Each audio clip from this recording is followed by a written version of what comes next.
have you with us, and we're excited about the agenda this evening. My name is Almar Walter, and I have the privilege of serving the residents of Columbus, Ohio, under the leadership of Mayor Andrew Ginther. And we have a dynamic group of faith leaders who are with us today with some encouraging words to share with you.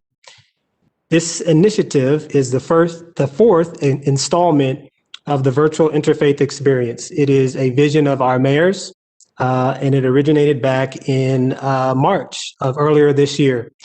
So I will get out of the way and allow the opportunity for our mayor to provide us a welcome.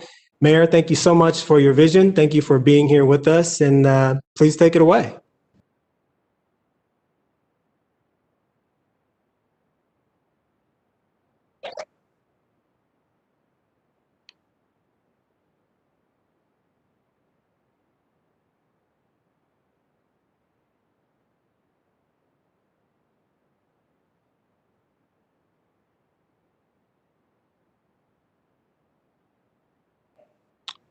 So it looks like we're having a little bit of technical difficulty, some internet issues there. What I want to do is pause and Almar, can you hear me okay? There we go. We can hear you, Mayor. All right. Well, I think based on my limited firepower and bandwidth, we were without power here for almost 2.5 days, and I don't think our internet has quite caught up with the restoration of electricity in our neighborhood yet. So I apologize about the low bandwidth. If it can happen to me, it can happen to everybody, right? So I think probably the best way for me to participate based on the limited bandwidth and firepower that we have is to not show my video. So unfortunately, you will not be able to see me, but the blessing is mine because I get to see and hear each and every one of you. So I'll try a little bit later to see if the bandwidth and firepower improves here, but please accept my apologies in advance that I can't be present. But I want to thank all the participating clergy and all the virtual participants and call-in participants. I want to thank Royce Carpenter for providing her incredible interpreter skills as we continue to reach more and more people in our community. Royce, thank you for all that you do. We all know that we're in a time of great disruption, battling the biggest challenges most of us have ever faced, and hopefully never will. Every aspect of our daily lives has changed, including how we practice and express our faith. But as we hold firm in our commitment to practice social distancing for the health and well-being of ourselves, our neighbors, our faith is not diminished, and our faith communities continue to thrive, if in a different format. Today, we've pulled together faith leaders from many traditions to hear their words of hope and encouragement. Now, more than ever before, this community, our country, our world needs to hear words of hope and encouragement. Our city, our state, and our country, our frontline workers, our seniors, our moms and dads and children need our prayers now more than ever. It's my pleasure to introduce Senior Minister Vince Ford for our opening prayer. Minister Ford. Let us pray. Heavenly Father, we come to you just thanking you for technology. We thank you for the ability to come together and meet together today. Dear God, we ask that you continue to bless this effort as many of our community leaders come together in an effort to strengthen the hope and the faith of those that live right here in Columbus, dear God. We're calling on you for hope. We're calling on you for strength. We're calling on you for guidance. And most of all, we're just calling on you that we may walk with the spirit of consideration. We ask, dear God, to strengthen our families. We ask that you maintain a sense of safety for our families and all of the students that are in schools, dear God, and the teachers and all of the frontline workers, dear God, and those who are suffering right now. due to this pandemic. We just ask that you wrap your arms of healing around them, dear God. We ask that as we go forth, that these things be pleasurable in thy sight. In Jesus' name, amen. Thank you, Pastor Ford, for the opening prayer. COVID, as we understand, has presented a number of different challenges for our community, and Central Ohio is not exempt to that. We've watched the crisis manifest, but what we've also watched is something truly remarkable happen in Columbus. We've watched Columbus come together in a very special way, where people who perhaps ordinarily would not have come together have certainly started to come together, to work together, to serve together, to love together, and to learn together. So it is with that I invite you to accept a posture of openness, to lean into another faith tradition that may be different than your own, that may believe different than the set of beliefs that you have, that may pray different than your prayers. The hope is that by doing so, you will be strengthened and you will be encouraged. The hope is that by the end of our time together, you will leave uplifted and your spirits will be renewed. And with the dynamic caliber of speakers who are leaders in their respective faith traditions, we're blessed and humbled to have their participation, for them to take time away from their duties, responsibilities, and families to be with us. We don't take that for granted. And so I will get out of the way so that we can hear what they have to share with us. Our format and overview today is similar to how we've done it in the past. We will have a few of our speakers provide 5 to 6 minutes of a message, and I will introduce them very generically and invite them to provide more context as they feel comfortable.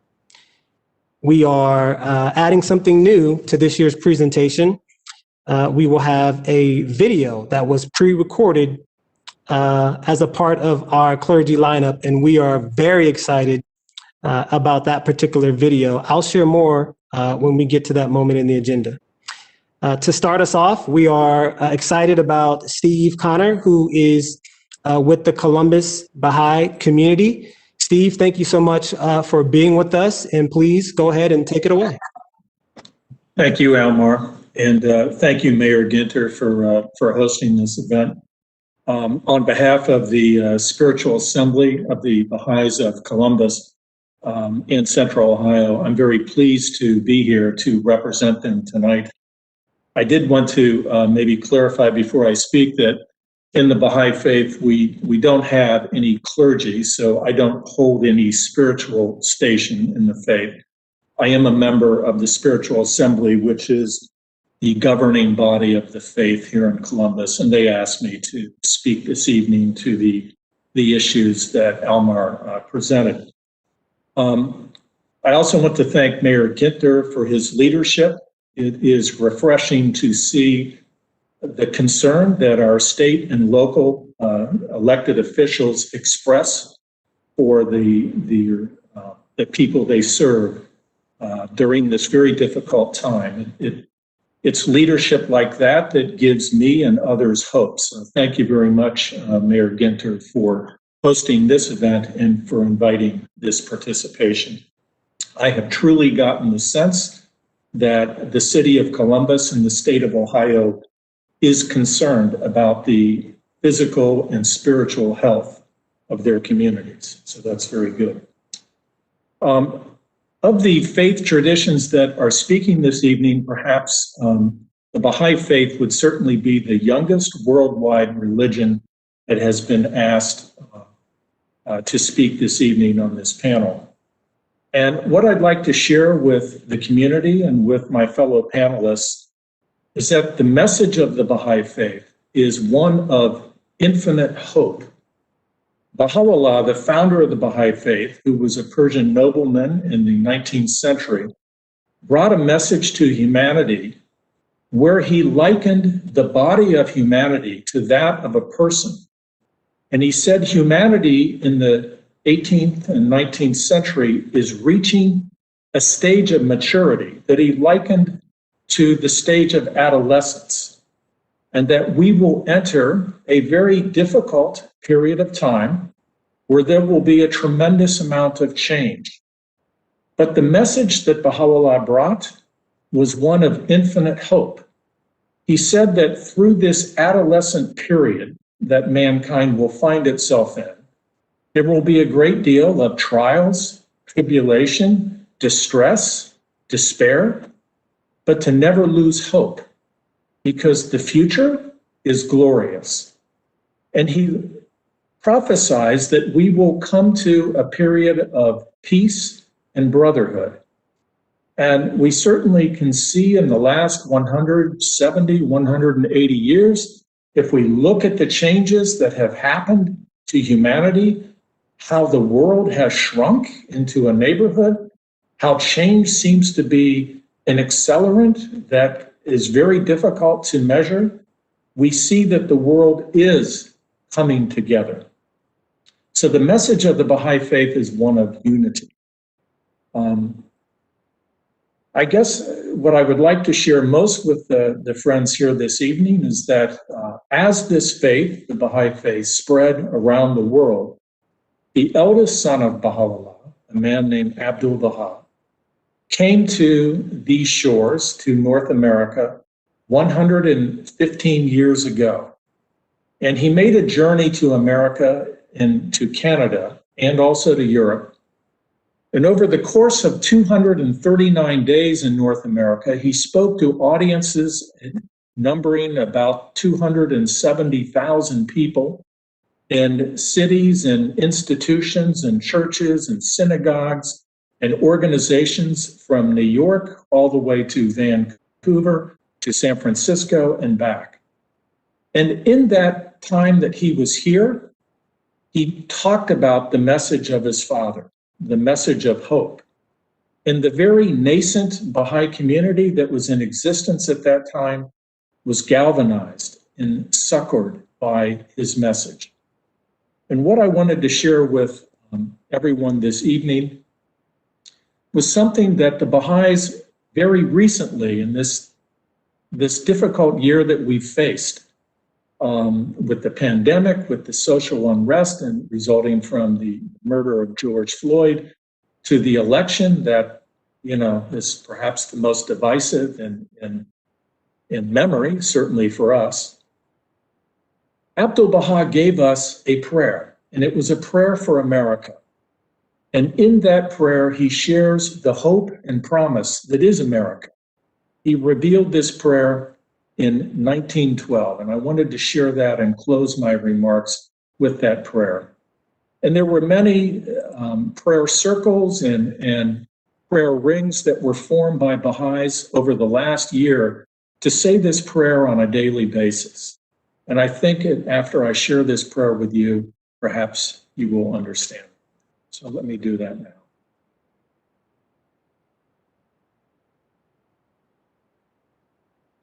Can everyone see there?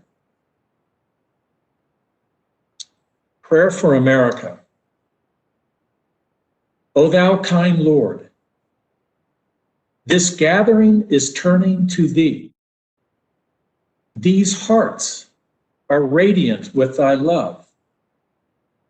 These minds and spirits are exhilarated by the message of thy glad tidings.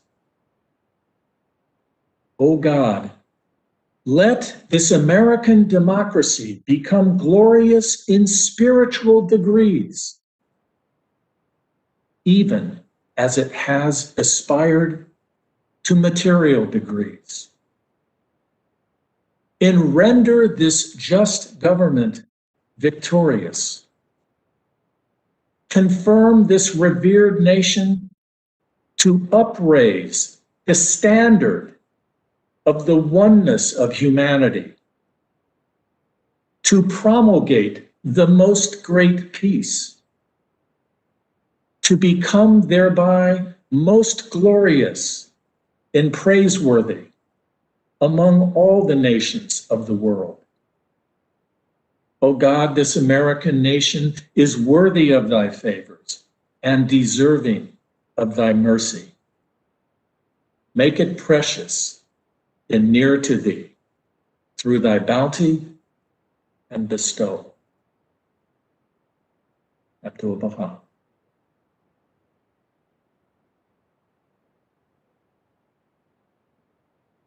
So again, thank you, Almar.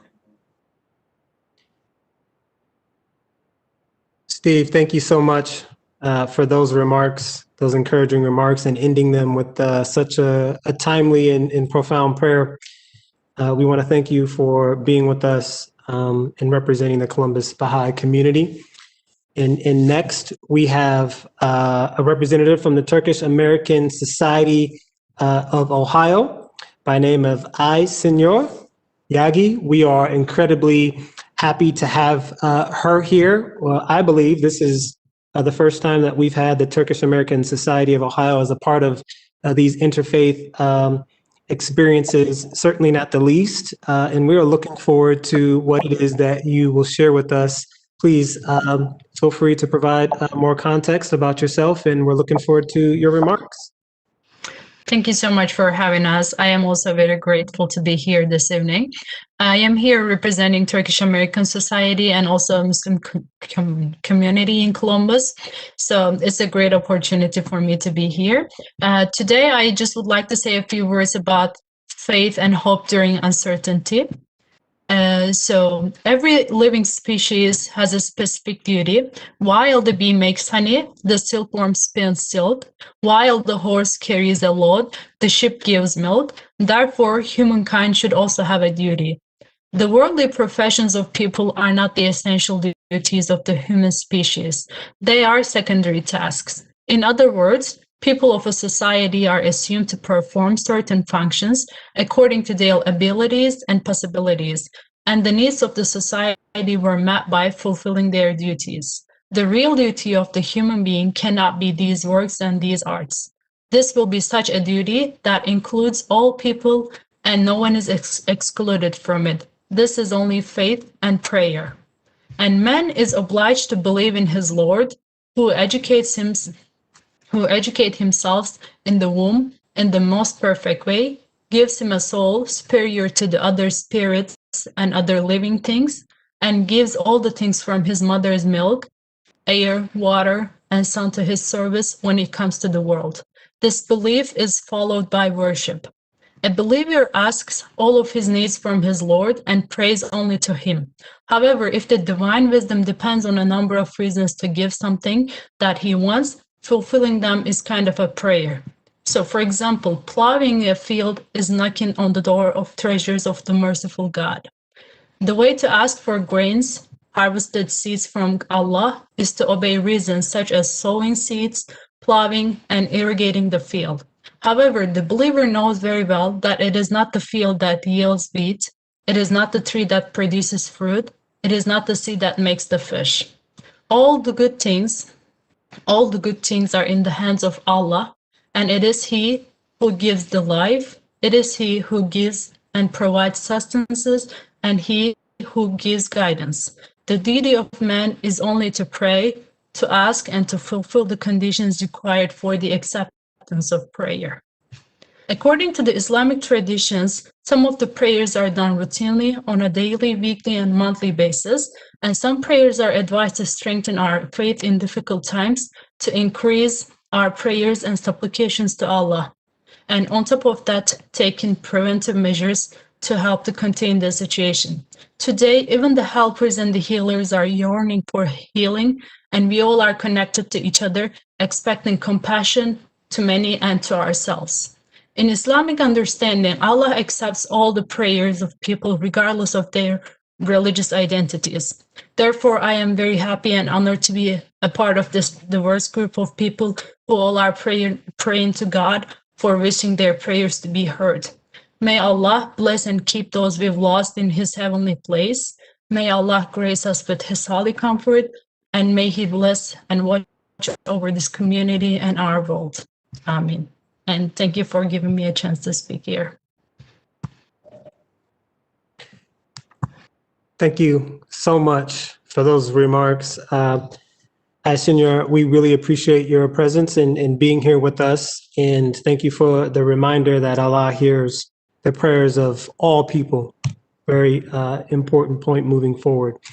At this point, we will I'm very excited to share, we will have a video from Pastor Mike Ortega, who has been doing some fantastic work on the West Side, the Hilltop area, as the senior pastor of New Beginnings Church.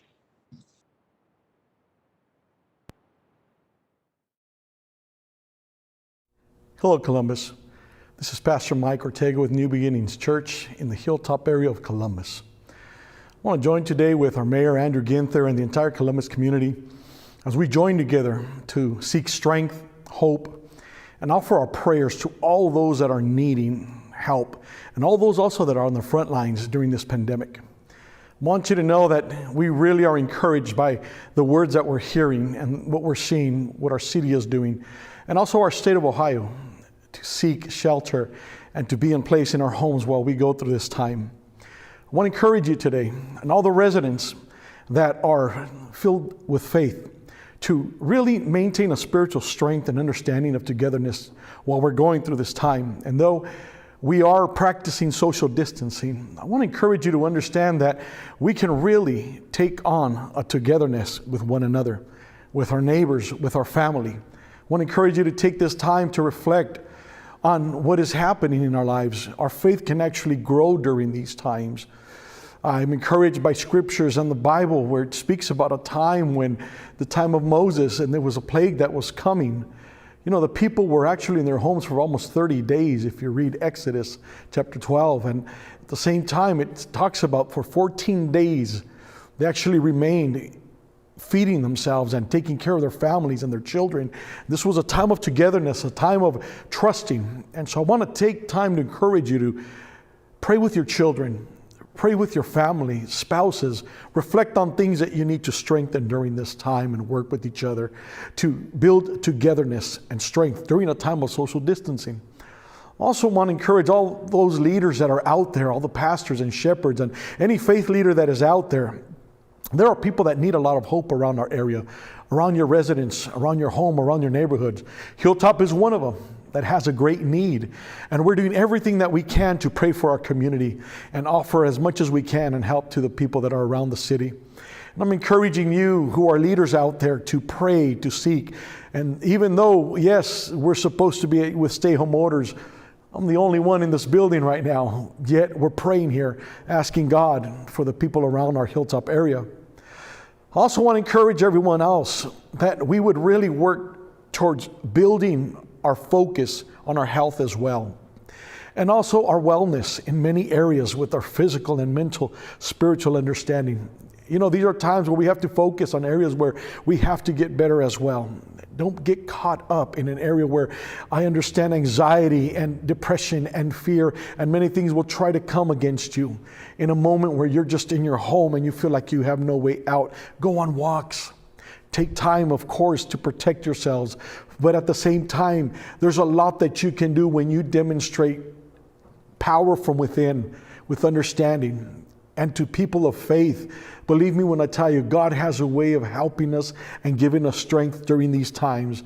And if you can seek deep within yourself and find within it that you have the ability and the strength to get through this, I promise you, we will get through this together in a lot of ways. There's a lot of strength inside of us. As humans, it's in our nature, within our body, to fight off anything that tries to come and invade our bodies. I think within the wellness of our spirit and our mind, we have that ability as well. And as Paul in the scriptures would say, I can do all things through Christ who strengthens me. Believe me, you are able to do anything that you can during these times. I want to encourage you today and encourage the whole city to push forward, to stay united, to follow instructions, but more than anything, stay strong and know that this too shall pass. Y a toda la comunidad latina queremos ofrecerles nuestras oraciones. Nos unimos con nuestro alcalde, Andrew Ginther, y hemos estado orando por la comunidad y reflejando en la fuerza y la esperanza y las oraciones que hemos dado para nuestras comunidades. Manténganse firmes, honrando en una manera a Dios y a ustedes mismos, unidos. Sigan las órdenes que se les han pedido. Sabemos que son tiempos de necesidad, pero ¿saben qué? Todo lo podemos en Cristo que nos fortalece. Estén animados y hay que seguir adelante. Columbus, we are praying for you, and we know this too shall pass. Estamos orando por Columbus y esto también pasará. God bless you.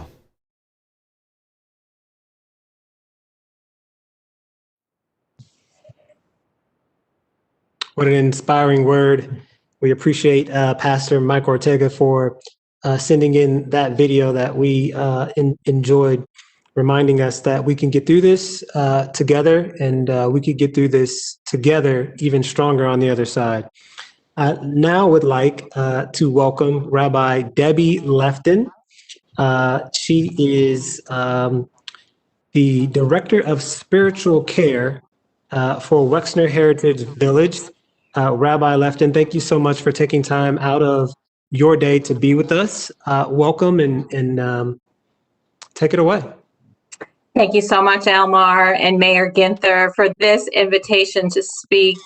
I serve a very special community here in Columbus. I serve a senior living and healthcare organization called Wexner Heritage Village. During COVID, our mission is to protect our seniors, our aged, our most vulnerable. And I also speak on behalf of the Jewish community here today, and I'll be speaking about Judaism's view of hope. I pray that our community here in Columbus, the world's community, continues to fight this virus, that we don't become too tired out, that we gain strength from prayer, and that we can all begin to heal. And I am hopeful. I think about one of the most difficult emotional tolls of this virus. It's the isolation. One of our seniors told me this week that he is just so lonely. He prays for a hand to hold, somebody to embrace him. So many of our seniors who have a touch of memory loss or dementia just don't understand those window visits. They don't understand, and it's frustrating. They want their loved ones to be able to come in and embrace them. The word in Hebrew for hope is tikva. It's in the Torah, it's in the Bible. Tikva is translated both as hope, but also as expectation or to wait upon. It's very interesting that our Israel's national anthem is called HaTikva, the hope. The words are beautiful and were written in 1898 by Naftali Imber in Romania as the Jewish people faced such difficult conditions and they hoped to return one day to the land of Israel. The poem translates, "As long as within our hearts the Jewish soul sings, as long as forward to the east to Zion looks the eye, our hope is not yet lost." Judaism is a faith that believes in hope, but we also believe in action. We learn from the very start that we are all of the world's humanity, created B'Tselem Elohim, in God's image. And we turn to our daily liturgy and prayer for these words of hope. Our Jewish teachings say, if you save one life, it's as if you save the world.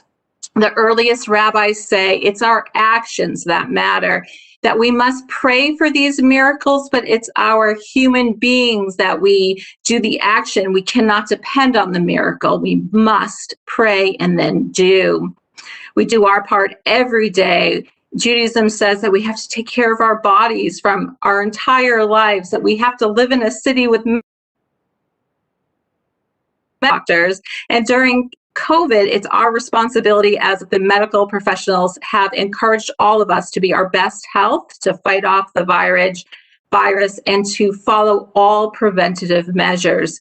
It's a part of taking care of each other in this world to heal our world, and we call this tikkun olam.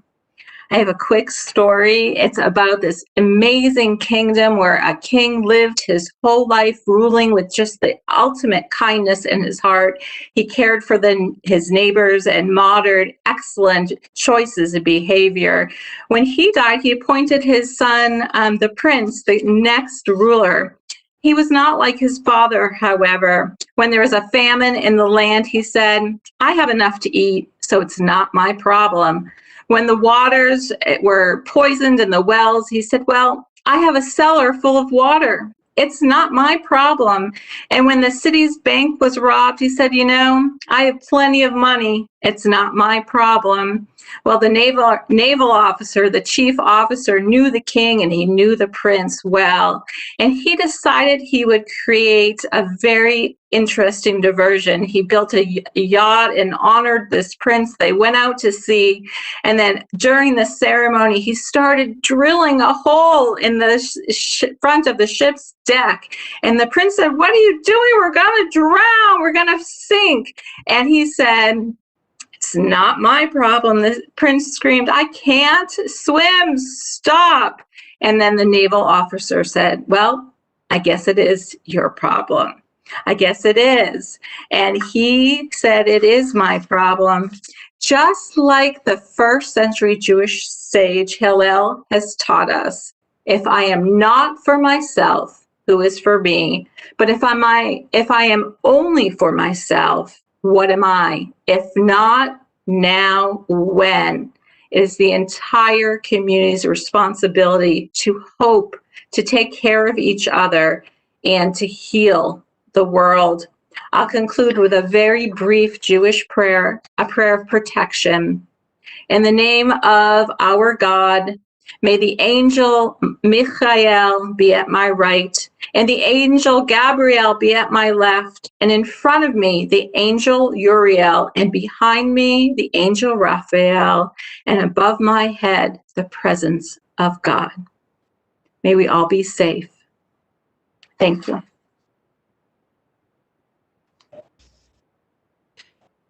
Rabbi, thank you so much for such a vivid story and compelling remarks. The prayer at the end certainly resonated. Thank you so much for being with us. Next, I would like to invite a guest of ours from the Unitarian Universalist Justice of Ohio. This guest is actually the executive director, doing some fantastic work. Here recently was doing some work with voter registration and helping to get folks out to vote, and that is none other than Executive Director Joanne Van Beesler. Thank you so much for being with us, and please take this opportunity to share with us whatever's placed on your heart. Well, thank you, Almar, and thanks to Mayor Ginter. I'm grateful to be here. A little bit of introduction. I'm a semi-retired Unitarian Universalist minister. I live in Columbus with my spouse, Jerry, and 4 furry little feline friends who just love to tap dance on my computer keyboard when I least expect it.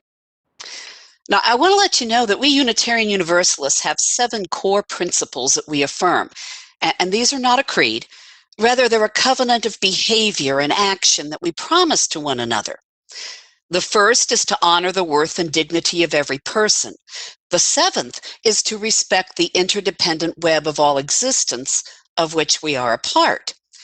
Now, together, these 2 principles mean that we're called to treat all human beings as equals with intrinsic value, and we must act with the knowledge that we're all in this together.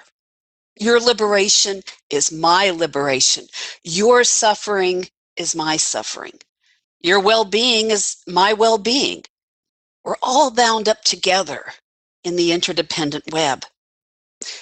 The author, Margaret Wheatley, once wrote an essay about the phrase, "we're all in this together," and she said that this mantra makes visible what has been invisible: community, the web of interconnections, the safety net of caring that we extend to one another when life is hard. She said, "Humans only persevere through difficulties when we're truly together."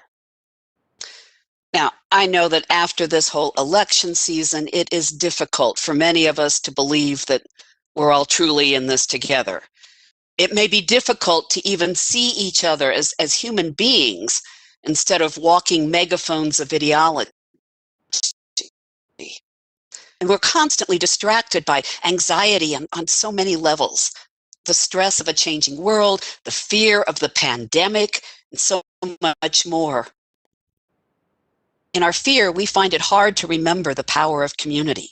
When we're stressed, we're quick to judge others and assign stereotypes to those we don't know.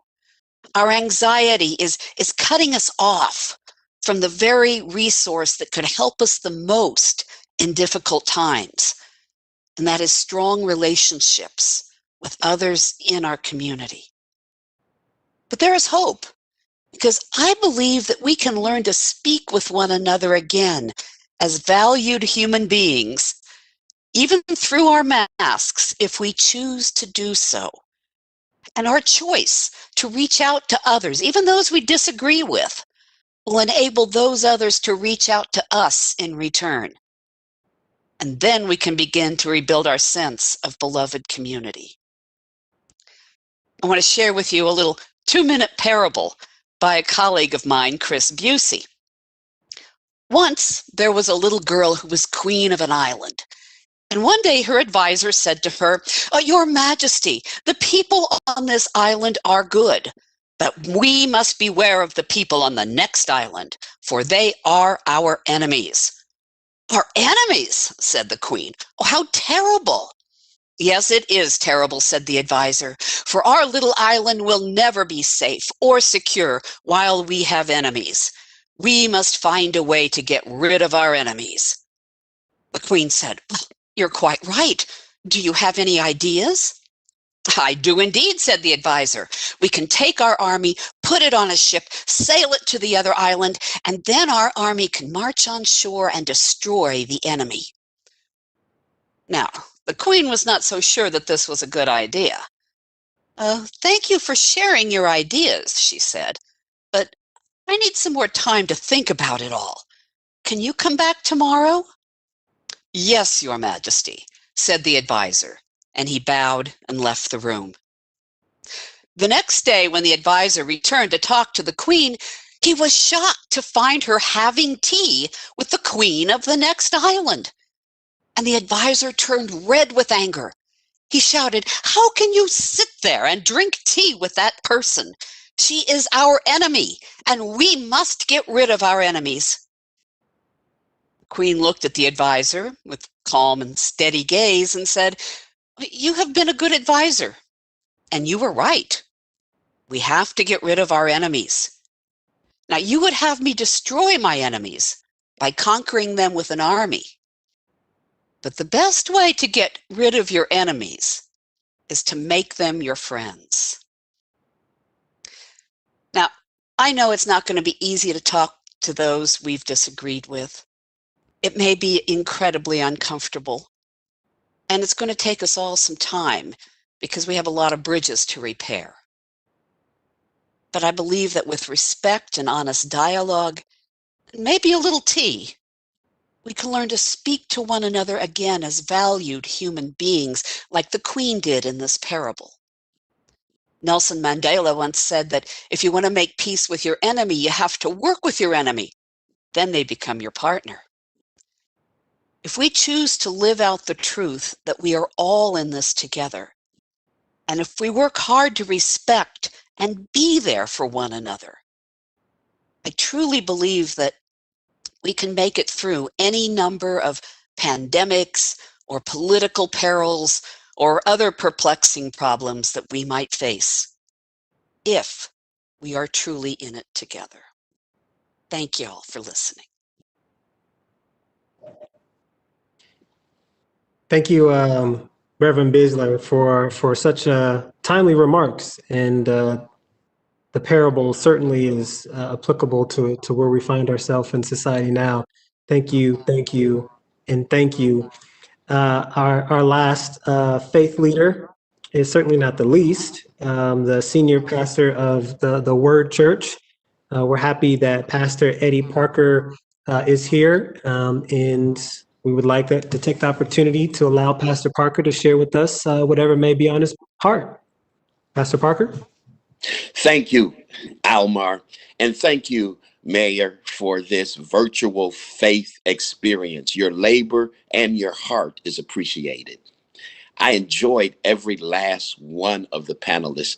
I enjoy stories. So allow me to share a folk tale and embellish it to make it apropos for this season.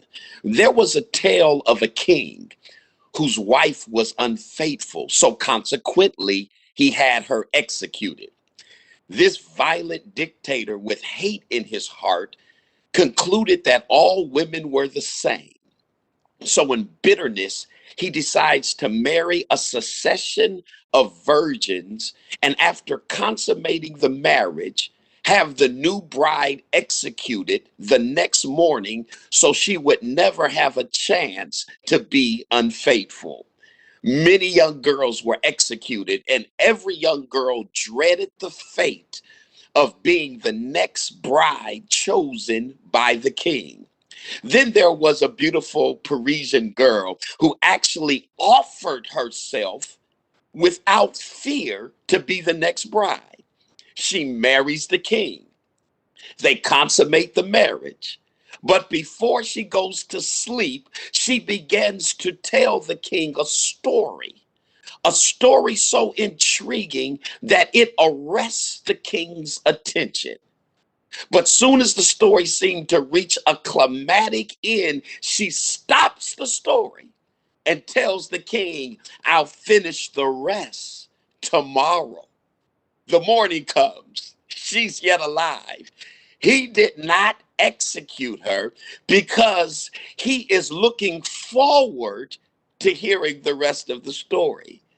The next night, she does the same thing, but intertwines the old story into a new story, and then once again leaves him hanging on the cliff, waiting to hear more. And she says, I'll tell you the rest tomorrow.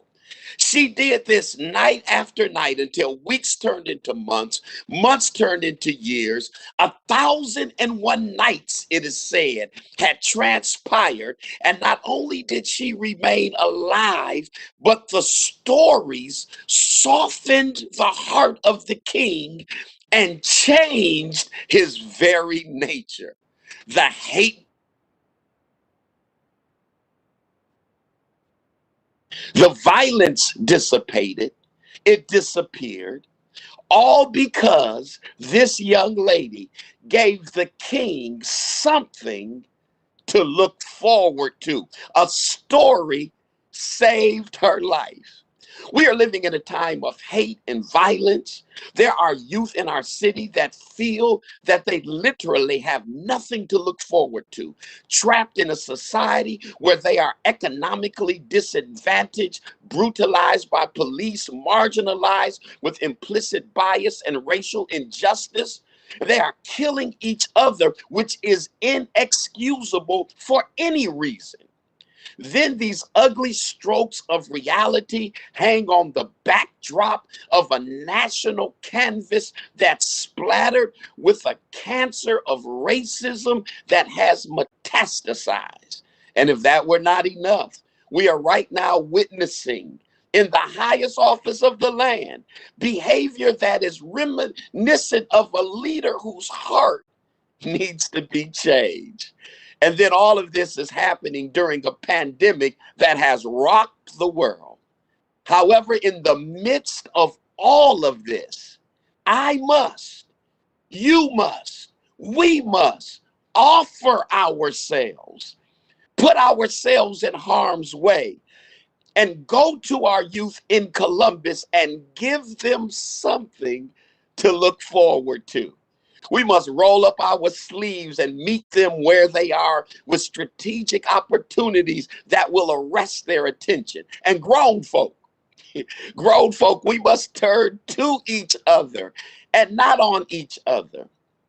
We don't know what hell anyone has lived through to cause them to hate, But I do know neither the lion nor the lamb can afford the forest to burn. We are better together.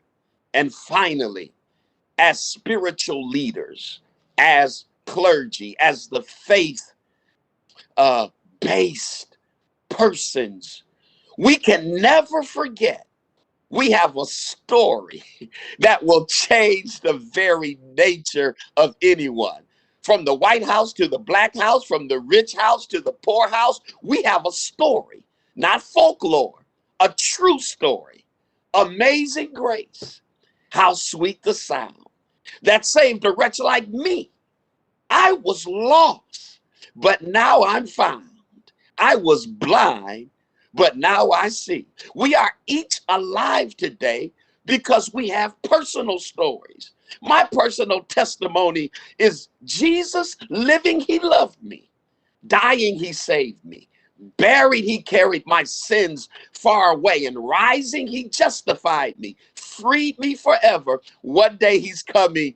Oh, glorious day. Yes, we have a story. Each one of us represented on this esteemed, diverse panel. We all have a story. And one thing for sure, two for certain, that we all have in common. We can say through many dangers, toils and snares, we have already come. And it was grace that brought us safe this far, and grace will lead us on. Thank you, Mayor Ginther. And hear me, Columbus, we have an expectation. We have hope. We have something to look forward to. God bless you.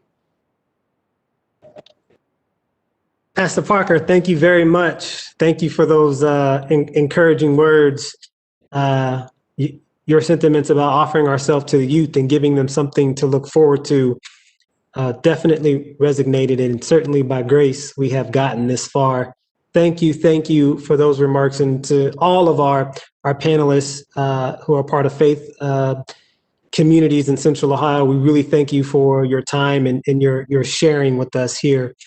We'd like to turn your attention to another important piece in the program, which is a call to action. And our call to action, we want to invite Minister Vince Ford from the Church of Christ at Genesis Avenue to share with us a call to action for our residents. Certainly everything that we've heard here today has our heart in a posture to receive. So we ask that you would take this opportunity now to extend that call to action for our residents to continue thematically, spiritually, principally, maybe even fundamentally, some of the things that we've heard, and parlay that into continued and sustained work. So thank you so much for being with us. Thank you. I would like to thank Mayor Ginther and his staff, Almar, for all your hard work, and also granting me this opportunity to be of some inspiration to the city in the midst of uncertainty and fear. I also want to thank God for giving me this opportunity to be here on today. Thankful for my family, my three wonderful sons, and my wife, and also my church family at the Church of Christ at Genesee Avenue. And in the midst of that, let us remember that, God did not bring us this far to bring us this far. We have to have faith in the fact that this too shall pass, and one day we will get to hug one another without reservation and gather as friends and family like we are so accustomed to doing. This pandemic has stretched many of us farther than we ever expected to be stretched in life. I'm thankful for my mother, who is a public health nurse and a captain in the United States Army, who just returned from deployment in Honduras.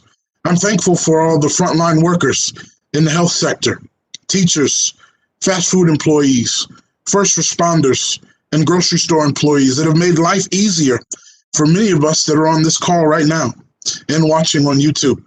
I'm thankful for all the clergy and organizers that have found creative ways to worship and demonstrate hope in our streets through peaceful protests and virtual encouragements.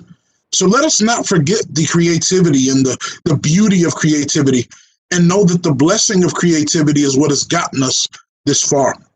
You know, at the end of 2018, I was preparing to move my family from Phoenix, Arizona to Columbus, Ohio, to the Church of Christ at Genesee Avenue. And the theme that myself and the bishops settled on was the year of engagement. And so in an effort to grow together, we have to engage one another in love. So moving forward to 2020, our theme is entitled The Year of One Another, where somebody can love anybody and where anybody can love somebody. Little did I know that the year of one another would be infused with the ability to be considerate of each other in the midst of a pandemic and considerate of the communities in which we serve that unfortunately have been riddled with violence. So I turn your attention to the parable of the Good Samaritan. In Luke chapter 10, verse 29, I'm convinced that we all have the ability to be certain. Even when we're not always good, we can be certain. And in verse 29 of that text, it says, but he, wanting to justify himself, said to Jesus, and who is my neighbor? Then Jesus answered and said, a certain man, I want you to underline certain in your mind, went down from Jerusalem to Jericho and fell amongst thieves, who stripped him of his clothing, wounded him, and departed, leaving him half dead. Now by chance a certain priest came down the road, and when he saw him, he passed on the other side. Likewise a Levite, when he arrived at the place, came and looked and passed on the other side. But a certain Samaritan, remember I told you to underline the word certain in your mind, as he journeyed came where he was, and when he saw him, he had compassion. So he went to him and bandaged his wounds, pouring on oil and wine, and set him on his own animal, brought him to an inn, and took care of him. On the next day when he departed, he took out 2 denarii and gave them to the innkeeper and said to him, take care of him, and whatever more you spend when I come again, I will repay you. So which of these 3 do you think was neighbor to him who fell among the thieves? And he said, he who showed mercy on him. Then Jesus said, go and do likewise. If you have to ask, who is my neighbor, you might want to take some time and reflect on the definition of humanity. It was Jesus who stood boldly in the synagogue and said, the Spirit of the Lord is on me, because he has anointed me to proclaim good news to the poor. He has sent me to proclaim freedom for the prisoners and recovery for the sight for the blind, to set the oppressed free. We share good news in more than just words. Good news happens in actions as well. This pandemic has affected us all in a ginormous way. And one of the beautiful aspects of loving your neighbor as yourself is the fact that a pandemic does not interrupt courtesy. A pandemic should not interrupt mindfulness. A pandemic should not interrupt thoughtfulness. We just have to find creative ways to show those things. See, this is the beauty about being considerate. The spirit of consideration does not change because our actions of carrying it out is different. We just have to find various ways to show consideration. See, it's imperative that we consider one another better than ourselves. Think about what life has done to a certain man before a certain Samaritan was mindful enough to help. The certain man had been stripped of everything he had and left for dead. COVID-19 has stripped many people of their livelihood and unfortunately has taken the life of 651 people right here in Franklin County. These were children, mothers, fathers, sons, daughters, aunts and uncles, friends and mentors. And for every certain person who has lost their lives, jobs, and considerate amounts of health due to this virus, we are in need of a certain Samaritan who is willing to be considerate of their neighbor, regardless of what their neighbor looks like. We do not have time for selfish justification. It is up to us to stick together and treat our neighbor as ourselves. We know that many things like gun violence has stripped many people of their livelihood right here in this community. And we should not have to be residents of certain neighborhoods to care about the people that live in our neighborhoods that are riddled with crime. Thank God that for every certain person that has fallen victim to the ills of society that we are facing, there are others that have shown compassion for their neighbor that promotes us to go the extra mile. Be the certain person that has compassion and contributes to the restoring of their neighbor. We are stronger together. We may be worshiping in parking lots, preaching in front of screens, learning in our living rooms, working remote, and celebrating birthdays on Zoom. And as frustrating as you may believe it to be to socially distance and wear a mask, remember, if you don't do it for anyone else, consider the elderly that have compromised immune systems. Do it for the children who could one day return back to the classroom and learn from their teachers that work so hard. Do it because this certain person is your neighbor. Let us, as faith leaders, as community organizers, foster hope amongst the communities in which we serve. It is time the churches come together. It is time that organizations come together and be the leading example in our communities that show how we can be considerate of one another. One thing that cancels out fear is finding a reason to be positive. If you woke up this morning, you are blessed. Let us walk in purpose. Let us walk in the spirit of consideration. Let us prioritize unity and positivity in these troubling times. Let us be certain. Let us be the certain person that does not pass by on the other side, but has compassion and empathy in our heart to ensure the well-being of the people who have lost everything due to the current condition of our world right now. And in closing, when we become overwhelmed with fear, remember that we have the strength of God that has blessed us to make it this far.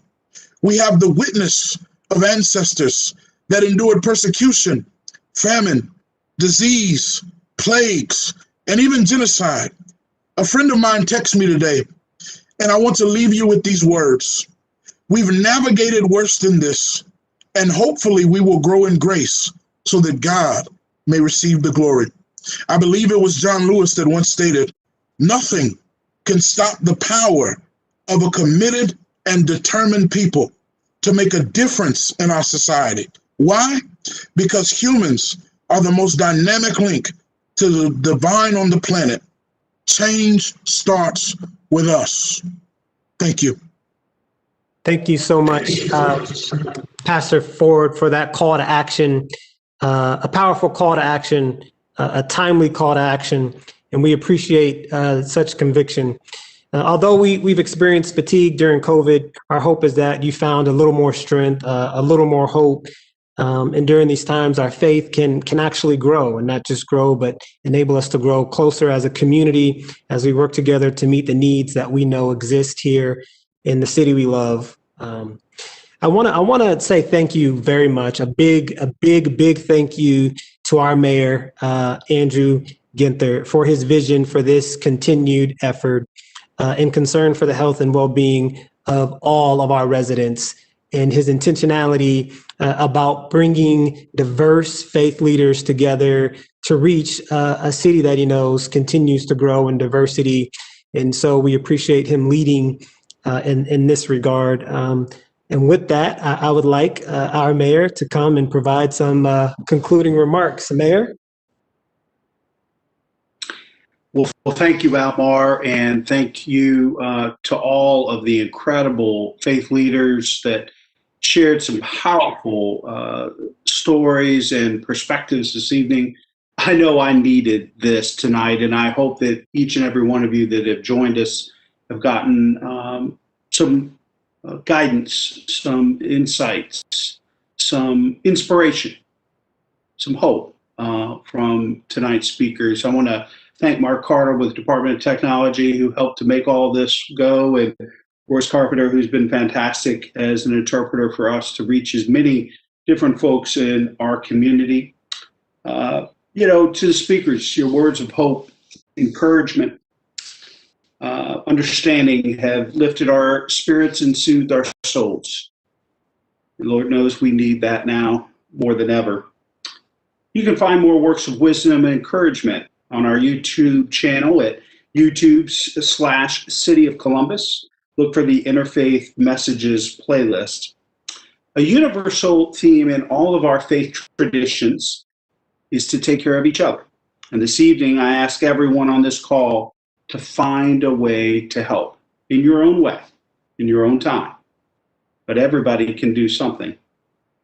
The needs in our community are great and will continue to grow as we recover from the pandemic and work to restore our economy and try to bring back a dynamic and inclusive recovery for every family and every neighborhood across our community. First and foremost, we must address this current surge with renewed commitment and resilience. We must stay home as much as possible. Many of us, including me, will have to change our holiday plans. Thanksgiving is a big holiday in the Ginther household. You don't get my size without actively participating in a great Thanksgiving meal. But we're doing it differently this year. And it would just be my wife and daughter. Because my mother-in-law battles Parkinson's. And my father is a cancer survivor undergoing chemo right now. These are difficult choices. These are sacrifices that we make to protect one another and to lift each other up. But in so doing, it gives us hope that all of our loved ones will be able to hopefully gather next year. Limit your trips to what is necessary. When you have to be out, wear a mask, wash your hands. We all have a role to play in these challenging times. No effort is too small. Give blood. One donation can save 3 people. If you can, give money to charities supporting the basic needs like food and shelter. Find safe ways to volunteer and offer to buy groceries for a neighbor so they don't have to go to the grocery store. Send a thank you note to first responders, those that are on the front lines in our health systems and hospitals and clinics, whether that be a firehouse, police substation, or hospital. Buy local. Support local businesses, especially in our neighborhoods as we head into this holiday season. And to close us out this evening, a powerful evening. I hope it's been as powerful and inspiring for you as it has been for me. I'd like to ask Senior Minister Vince Ford to lead us in prayer one final time. Minister Ford? Yes, sir. And as we go forth, let us remain hopeful, especially during this holiday season, to know that this too shall pass. Let us pray. Heavenly Father, we come to you right now, hopefully encouraged, hopefully stirred up to do what's best not only for our households, but for our communities. Let us consider one another. Let us continue to walk with a sense of safety, dear God. We're asking that you allow us to be motivated to do the right thing, dear God. We're thankful right now, dear God, for this opportunity to come together through a medium such as technology. We're asking, dear God, that you bestow strength upon our leaders, upon the politicians that serve within this city, dear God, and their staff, that they can continue to do things that are befitting for our communities at large, dear God. We ask, dear God, that you strengthen us, that you keep us safe, that you keep us healthy, and that you continue to just allow us to walk in purpose. And in Jesus' name, amen. Thank you, Minister Ford. On behalf of the Office of the Mayor and all of us at the City of Columbus, thank you so much for being with us tonight. This concludes our virtual interfaith experience. Have a great night, everyone.